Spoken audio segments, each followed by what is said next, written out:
కొందరి జీవితాలను ఏ ఒక్కరూ పట్టించుకోరు. బ్రతుకు శిథిలమైన మనిషి తనలో తానే మరో ఊహా ప్రపంచాన్ని సృష్టించుకుని తనకు తానే బ్రతకాలనుకుంటారు. అందుకు నిదర్శనమే ఈ అమ్మ జీవితం.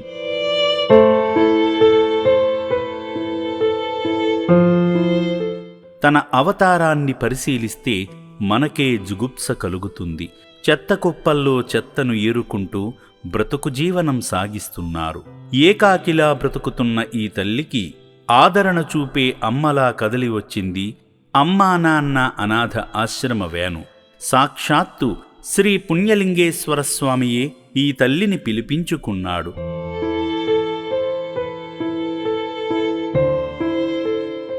ఆశ్రమ ప్రాంగణంలో అడుగుపెట్టిన ఈ తల్లి ఆ సిమెంటు సంచిలో ఏదో తన ఆస్తిని దాచిపెట్టినట్టు గట్టిగా పట్టుకుని తన వెంట తీసుకువెళుతుంది.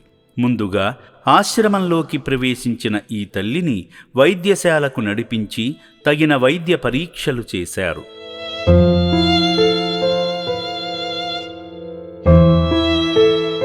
అడగనిదే అమ్మైనా అన్నం పెట్టదు గదా. ఈ తల్లి అడక్కముందే ఆ పుణ్యలింగేశ్వరుడే అమ్మ ఆకలిని గమనించి కడుపు నిండా అన్నం పెట్టించాడు. చక్కగా కూర్చుని తన ఆకలి తీరేలా ఆబగా తింటుంది.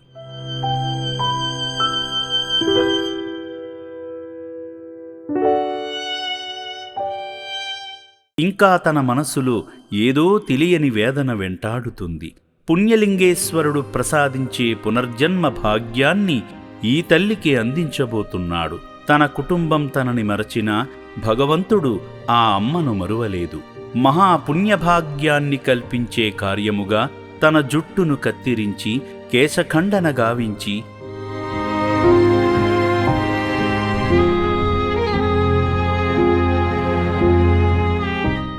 కాళ్లకు చేతులకు పెరిగిన గోళ్లను కూడా జాగ్రత్తగా కత్తిరించి పుణ్యదాతలు అందించిన వస్త్రాలను ధరింపజేసి శ్రీ పుణ్యలింగేశ్వర స్వామి వారి చెంతకు నడిపించారు.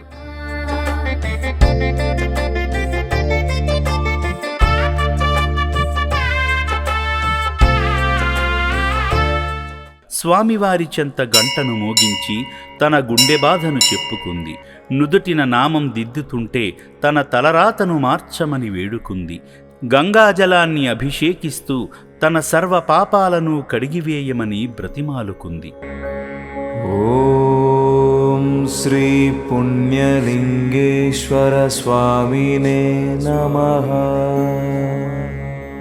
ఏ జన్మలో చేసిన పాపమో ఈ జన్మలో నాకు శాపమైనది స్వామి, నాకు పునర్జన్మను కల్పించు మహేశ్వరా అని తన శిరస్సును ఈశ్వరుని పాదాలకు తాకించింది. పూలమాలను తాకి కనులకు అద్దుకుని జన్మధన్యత పొందింది.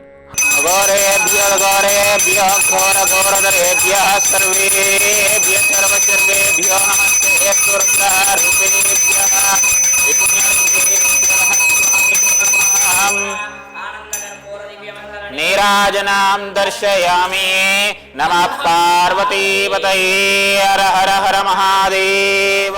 హారతినిచ్చి అక్షింతలు చల్లి శటగోపంతో దీర్ఘాయుష్మాన్ భవ అని ఈ నిర్భాగ్యురాలిని శ్రీ పుణ్యలింగేశ్వర స్వామి దీవించారు. వేదమంత్రంగా తనని అమ్మా నాన్న అనాథ ఆశ్రమంలో నివసించే హక్కును కల్పించి అక్కున చేర్చుకున్నాడు.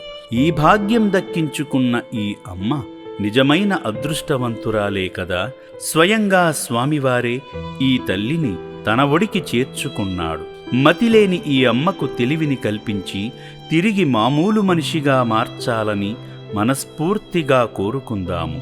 సర్వే జనాః సుఖినో భవంతు.